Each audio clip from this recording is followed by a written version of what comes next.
Declaro aberta a sessão. Sob a proteção de Deus, iniciamos nossos trabalhos. Convido para fazer uso da palavra o senador Assir Gurgax, do PDT de Rondônia.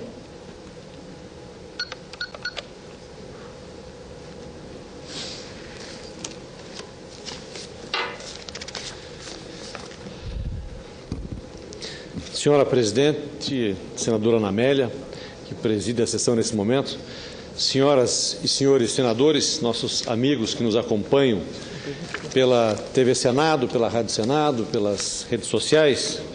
Esta semana tivemos um debate amplo na Comissão da Agricultura sobre vários temas importantes para a agricultura brasileira, como o seguro da nossa safra, um debate importante anteontem, e discutimos com vários técnicos que entendem muito bem do assunto e nos monitoraram, nos municiaram de elementos para que nós possamos ajudar o governo federal a criar um seguro safra que venha atender à necessidade do nosso agricultor, seja o agricultor do sul do país, do centro-oeste e principalmente o agricultor lá do norte, lá da Amazônia, o agricultor do nosso estado de Rondônia.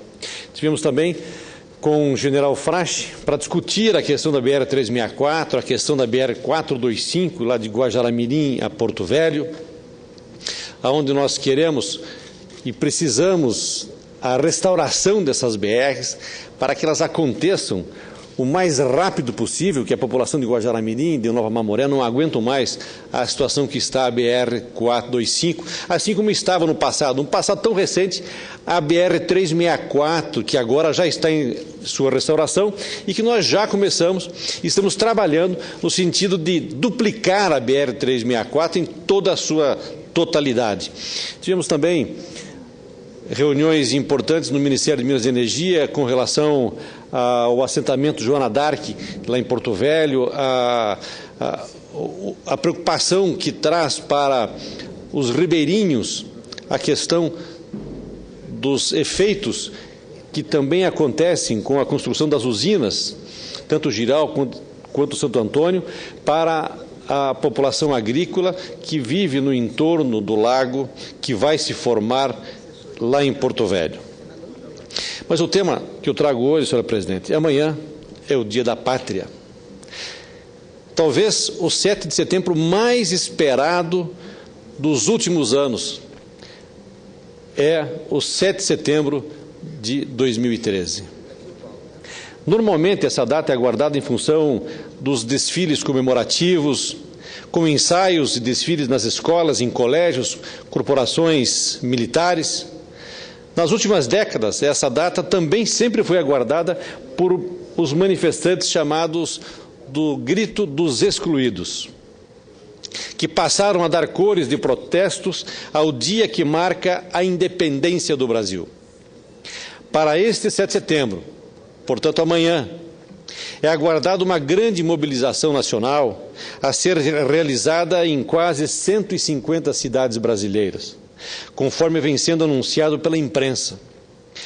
Órgãos de segurança em vários pontos do país vêm sendo acionados para precaver de ações de vandalismos e depredações, a fim de manter a paz e a tranquilidade para aquelas pessoas que querem participar com segurança, tanto das celebrações do Dia da Pátria, quanto de manifestações que deverão acontecer no dia de amanhã.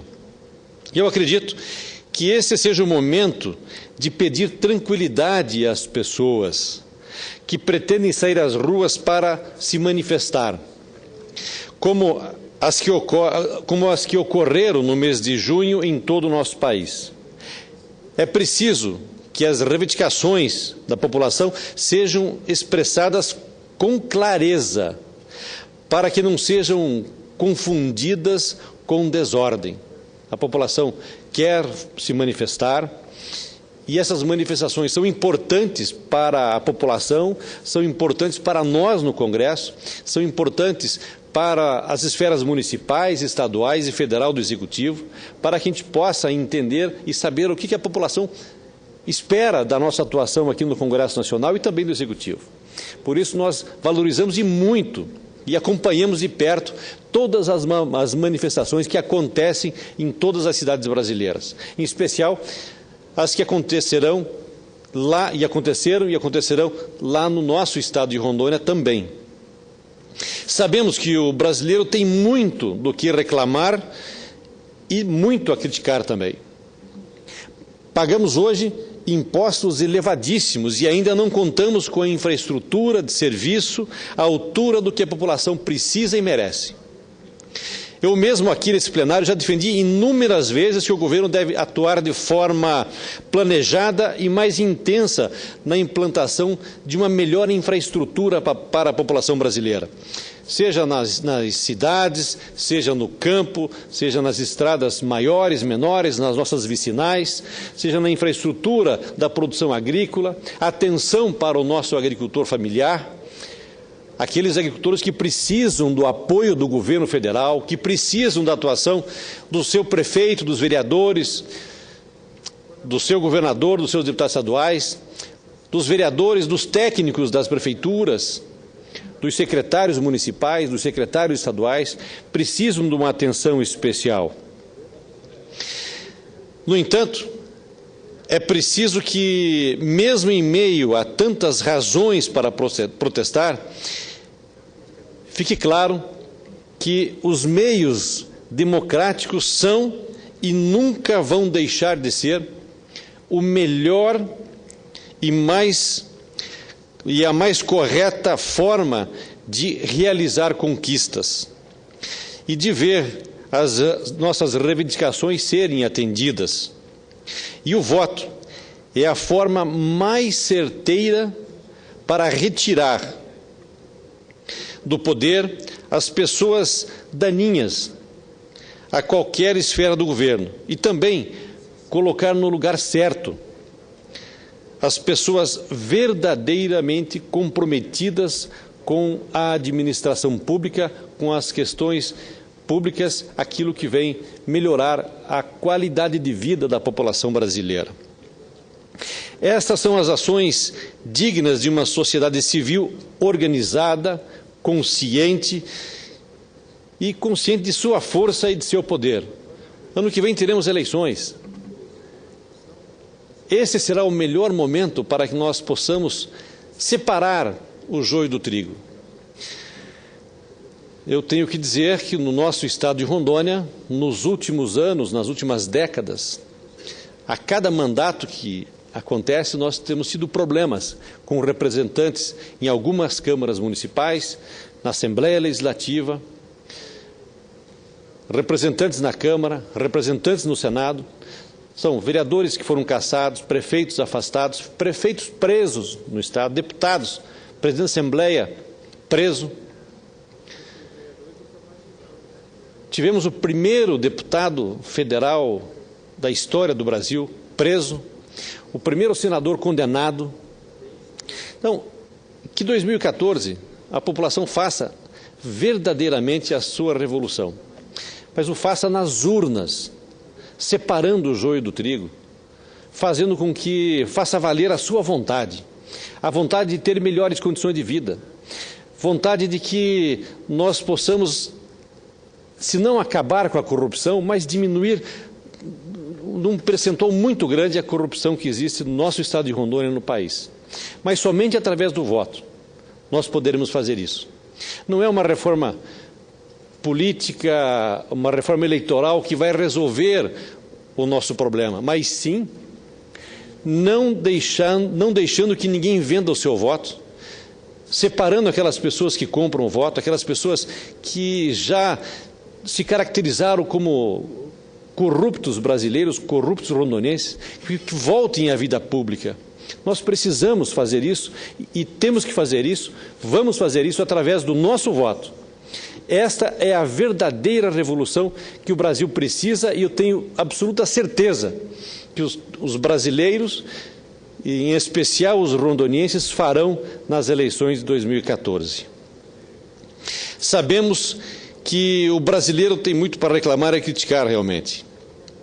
No entanto, é preciso que, mesmo em meio a tantas razões para protestar, fique claro que os meios democráticos são, e volto a repetir, são a maneira mais correta e mais eficaz para que a gente possa efetivar a nossa verdadeira indignação sobre o processo político brasileiro. Senhora Presidente, cada brasileiro tem um sentimento muito especial e único sobre a nossa nação brasileira. Porém, ao mesmo tempo, esses sentimentos se fundem quando compartilhamos a mesma língua, a mesma história, o mesmo solo e, com muito orgulho nosso, o mesmo hino nacional brasileiro, que nos dá muita emoção quando nós participamos de algum evento e iniciamos com o hasteamento da bandeira nacional e cantando o hino nacional brasileiro. Mesmo que com pontos de vista diferentes, resultados da nossa miscigenação, de nossa gente com povos de todo o mundo, somos um país único, um país singular, que está construindo uma grande nação. E não tenhamos dúvida, o Brasil é uma grande nação. Está caminhando a passos largos para ser uma das mais importantes economias mundial. Lá em Rondônia, costumamos dizer que somos o estado mais brasileiro do Brasil. E sem demagogia, isso pode ser facilmente constatado quando conversamos com os rondonienses e rondonianos sobre suas origens, seus antecedentes, sua trajetória de vida, a sua migração para o nosso estado. Eu mesmo tenho raízes lá de Charrua, do seu estado, do Rio Grande do Sul, cidade noroeste do Rio Grande, onde nasceu minha mãe, e no município de Cruz Machado, no sudoeste do Paraná, onde nasceu meu pai. Carrego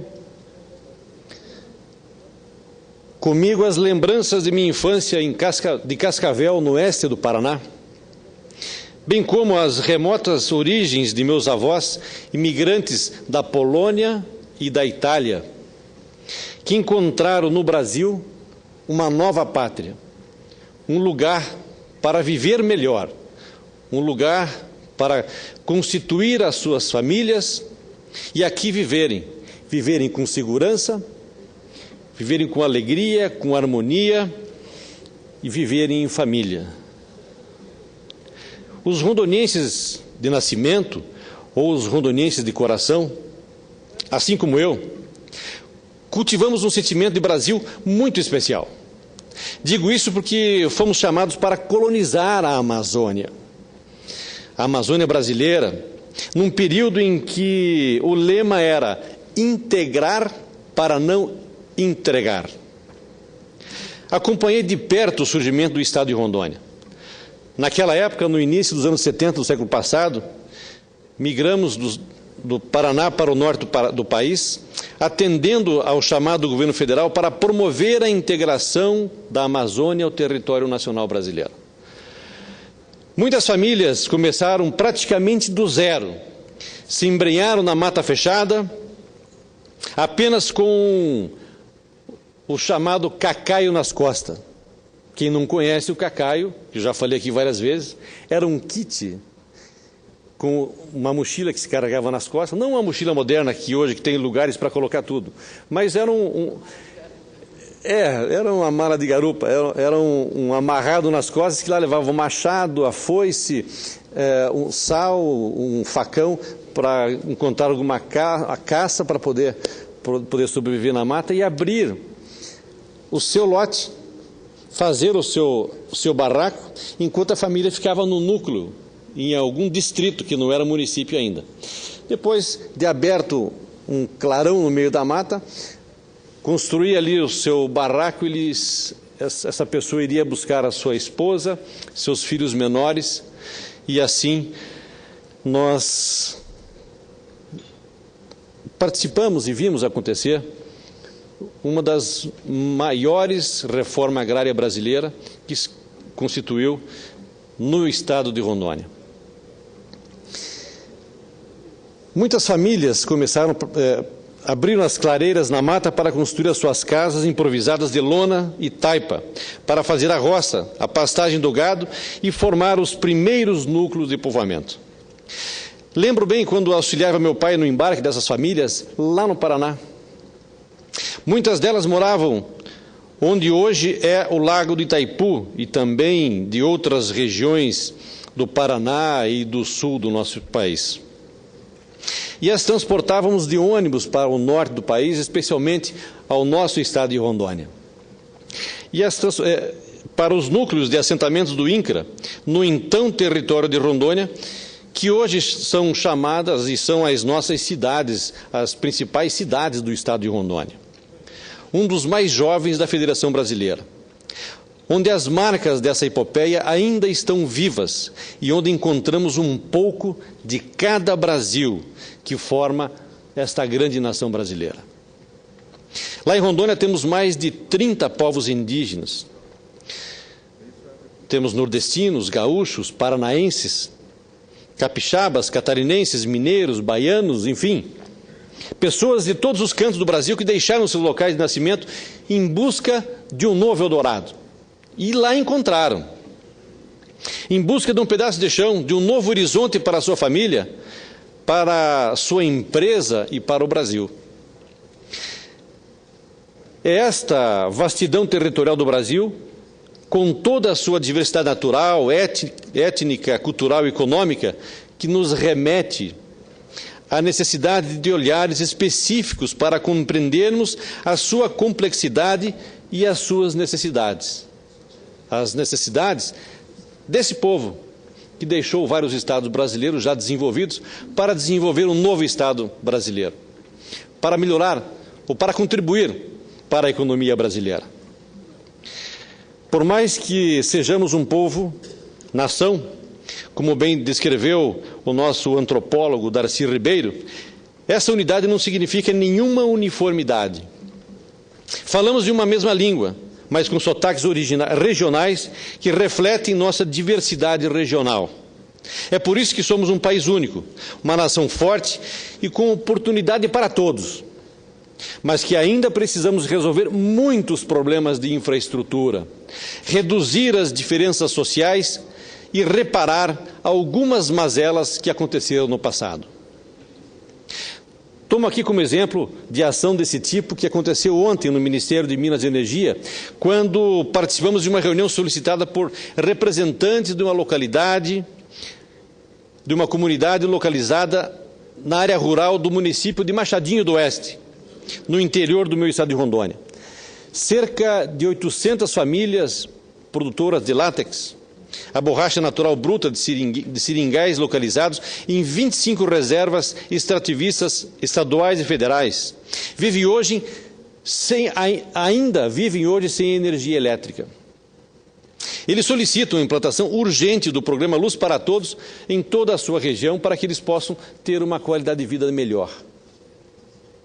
Na reunião com o secretário executivo adjunto do Ministério, Dr. Francisco Romário, ficou definido ontem que o programa Luz para Todos entrará em fase de licitação ainda esse ano e deverá ser implantado no ano que vem nessa região, no Machadinho do Oeste. Essa medida vai beneficiar aquela comunidade que passará a ter, além das comodidades da energia elétrica, uma maior facilidade para beneficiar a borracha extraída dos seringais e escoar a produção. Isso, com certeza, vai melhorar de vez a qualidade de vida naquela região rural do nosso estado de Rondônia, Machadinho do Oeste. Fiquei satisfeito de ter participado dessa mobilização democrática e pacífica a fim de conquistar uma reivindicação, principalmente considerando que se trata de uma comunidade de seringueiros. Essas pessoas são praticamente todas elas descendentes dos quase 60 mil soldados da borracha que em 1942 foram para a Amazônia durante a Segunda Guerra Mundial. Lá enfrentaram uma selva praticamente intocada, com feras e doenças devastadoras, no esforço para extrair da borracha para a produção dos pneus para os veículos de combate na guerra, que acontecia na Europa, na África, nas ilhas do Oceano Pacífico, guerra da qual o Brasil participou junto com os aliados. Para se ter uma ideia, senhora presidente, do esforço e dos perigos impostos a esses homens, aos soldados da borracha, dos 60 mil que para a Amazônia foram levados, 30 mil morreram em menos de 3 anos de atividades na selva. Senhoras e senhores, na véspera do Dia da Pátria, um dia que promete ser marcado por manifestações de protestos em todo o país, eu tenho orgulho de informar aqueles descendentes dos soldados da borracha que a reivindicação deles será atendida. Mas continuo me sentindo muito triste por ver que eles ainda lutam por verem seus esforços de guerra serem reconhecidos e assim eles terem suas pensões equiparadas aos ex-pracinhas da Força Expedicionária Brasileira, a FEB. A verdade é uma só. A guerra era mundial, travada também aqui na nossa Amazônia. E os seringueiros lutaram numa frente ainda mais violenta que a própria guerra que acontecia na Europa. Dos cerca de 25 mil expedicionários que foram enviados para lutar na Itália, menos de 500 foram mortos e 2 mil voltaram feridos. Da mesma forma como tradicionalmente os ex-pracinhas foram e ainda são homenageados no dia 7 de setembro, quero aqui fazer uma homenagem especial aos soldados da borracha, pela sua corajosa participação na Segunda Guerra Mundial. Homenageio todos os 60 mil soldados, os que tombaram e os que continuaram suas vidas na Amazônia, citando aqui os nomes de bravos homens como José Romão Grande, Antônio Barbosa da Silva, Luiz Barbosa da Silva, José Macieira e Josino Pequeno de Melo. Através deles, rendo homenagem a todos os soldados da borracha que estiveram na Amazônia e os seus descendentes ainda continuam na Amazônia, em especial no nosso estado de Rondônia. E faço uma homenagem aqui aos seus descendentes, como os seringueiros de Machadinho do Oeste, que continuam lutando não apenas pelo seu sustento e sobrevivência em meio à Amazônia, mas também em sua luta para conquistar os seus direitos e sua cidadania. Estendo essa homenagem a cada brasileiro pelo dia de amanhã, pedindo tranquilidade e serenidade, para que façamos as vozes das ruas serem ouvidas com clareza, sem distorções, em buscas de conquistas legítimas, que reforcem ainda mais a democracia brasileira, a nossa democracia, pois somente através dela nós vamos conseguir melhorar a qualidade de vida de toda a população brasileira, de quem mora nos grandes centros, de quem mora na zona rural, nas cidades mais desenvolvidas, nas cidades que estão desenvolvendo, no nosso estado de Rondônia, que está se formando politicamente, culturalmente, economicamente, é um estado jovem, mas com um futuro brilhante. Portanto, desejo a todos um feliz 7 de setembro, que tenhamos amanhã grandes desfiles e boas comemorações. Eram essas minhas colocações. Muito obrigado, senhora presidente.